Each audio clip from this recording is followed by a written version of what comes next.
We're going to go to Zhuhai, first of all, in China. The women are there. And I want to come to you first, Snize. Different type of format. Yeah, so we have recovered from our exertions going to Stockholm, reporting live there. It was great, obviously, seeing all these players perform that close up and that intimate. But yeah, now we're back to China, and we're approaching the end of the year now. The WTA Tour is officially over, and we're really in the closing stages now. We're going to have 2-year ending championships. This is the Elite Trophy, which consists of the best 11 players in the world that did not qualify for the year-ending championship in Shenzhen, which is the big one for the top 8. So the format here is, as you said, a little bit different.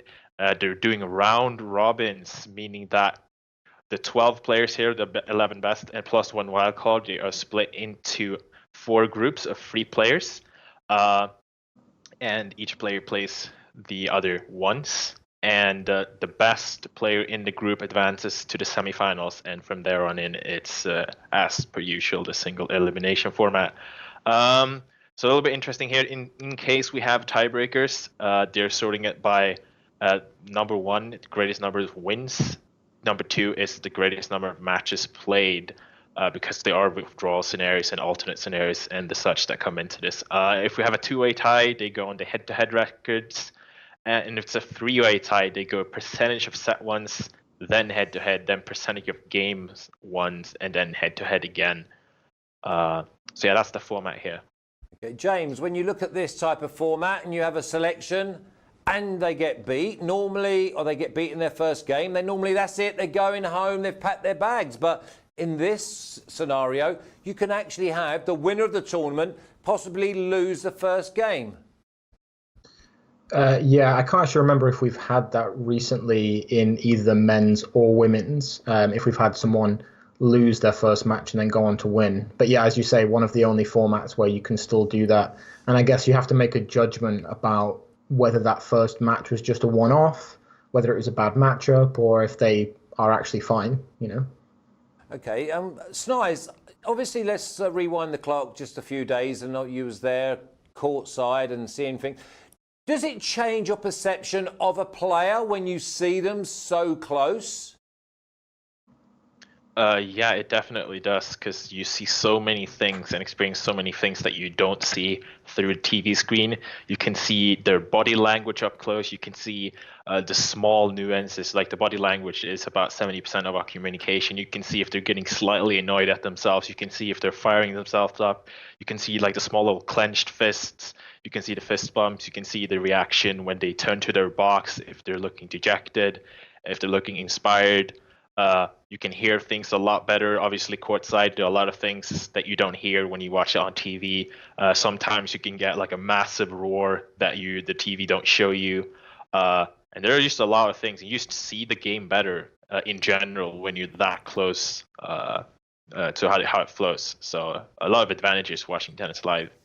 Okay, well, let's kick off as we normally do. We're going to go with the outrights. I'm going to stay with you, Snize, for these outrights. James, you just be patient. Your turn will come. I know you're a little bit tired, so I'm going to save your energy.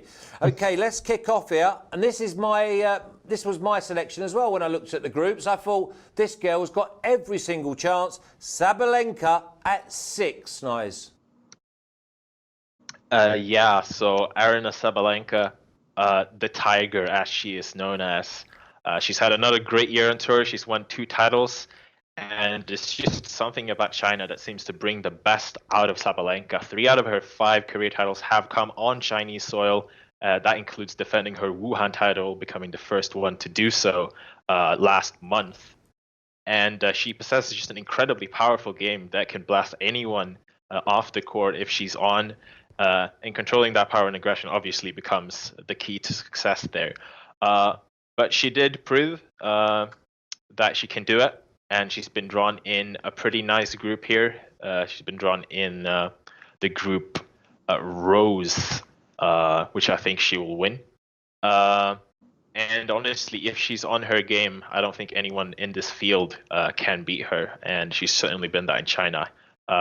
the fans even call her the daughter of China because of her success here. So it's a bit of a special relationship. Definitely my favorite to win. No, yeah, I couldn't agree more. And I know you say about the groups. Well, we're going to go on to the next one. Madison Keys at 7.5.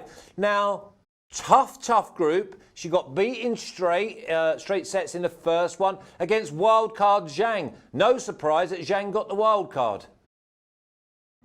Yeah, no, it's obviously often most you get a local Chinese player that gets this last wild card out of the top 11, and then a wild card because obviously it's a home tournament. The Chinese love their players. The Chinese players love to play at home.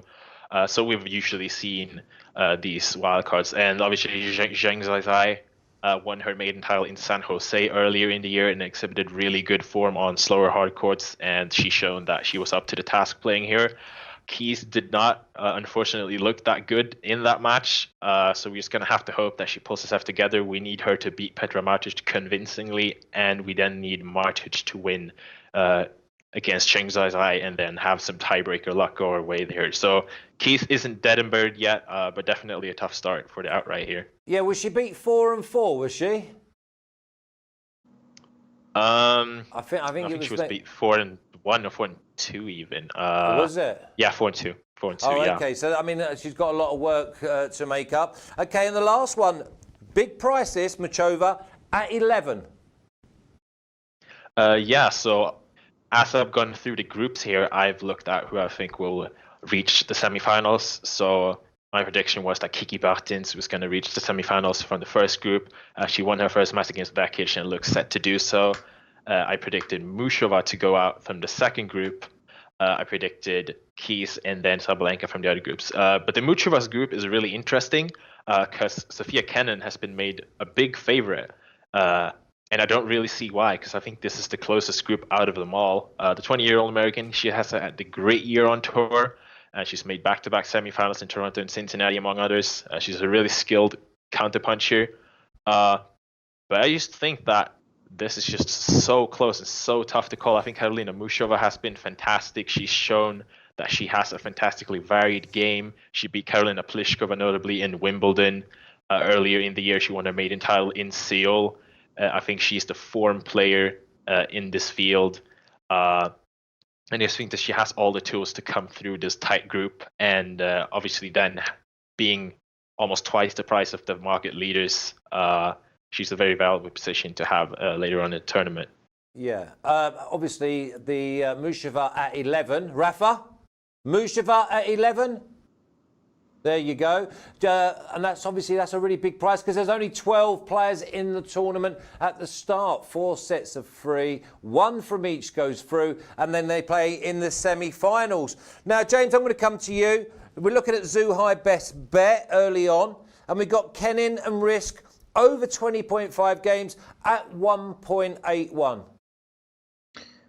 Yeah, so as Snize says, this is probably the tightest group, and this is a very tight match. So Kenin's the slight favourite for this match, but realistically it's a very, very 50-50 encounter. I probably would give Kenin a slight edge, but I certainly think for at least the initial part of the match, it's very likely to look even.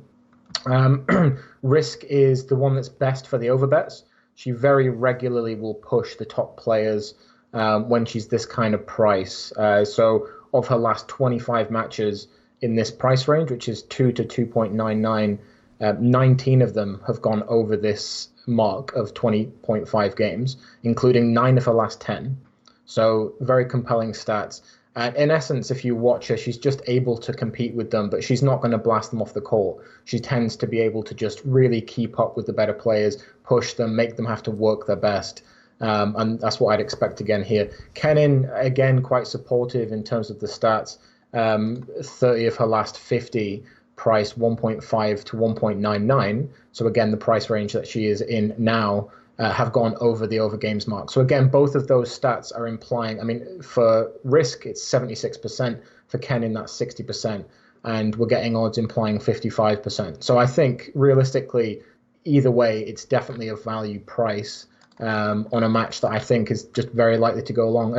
Indoors is, of course, second quickest surface behind the grass. And even if it's not that fast, the conditions will be nice for playing. So it should at least mean that we have two players who are both very motivated in perfect playing conditions. James, is there any value in the first set tiebreaker? Yeah, so this is I think with possibly, I think for me, this is not the kind of matchup where I'm necessarily expecting tiebreaks. I actually sent, for private subscribers, I sent tie-breaking match in the Bertens Vekic match because those two are much more inclined towards specifically tiebreaks. I think it probably is a nice price. I've not actually checked the price of that. I assume it'll be about 3.4, 3.5. But that is quite a nice price, and it's probably worth a bet as well if you wanted to. But I think with this particular matchup, I do prefer the over. And I suppose you don't really need to go near the tiebreaker, because if you get the tiebreaker in the first one, then you're on your way to being over 20.5 anyway. So you've always got it covered. And also you could have like 6-3, 6-3, 6-3, and you're going to be just as happy to get over that 20.5. Snize, Yastremska, minus 2.5 at 1.85. Yeah, just to weigh in a little bit on the James, but I'm also on that. So you guys, it's when we agree on something, you should lock it in, because usually a pretty good position. Just to weigh in a little bit on the stats there. Since Kenin became a top 50 player, she has eclipsed this line in 12 out of her 13 matches, and risks last 21 matches against the top 20. This line has gone over in 16 out of 21, so very supportive. I'm expecting a long matchup there. So overs for me.